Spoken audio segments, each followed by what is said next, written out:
Alright, already noticed a couple of problems with doing this, and it's that the FEP that I bought already has scratches on it. Not good for Monoprice. I mean, they just send you a brand new FEP, and the FEP has scratches on it. And those scratches, I know for sure, were not made by me. Alright, well, these two actually do a good job of holding it in place, and now we can try to do the rest of the holes without this thing doing the shifty shift. So we'll try to see what happens with this.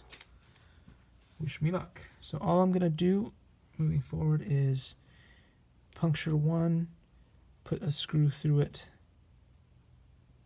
and I'll do this. I'll do one, I'll do this one, I'll do this one, I'll do this one, and then I'll start going in towards the middle.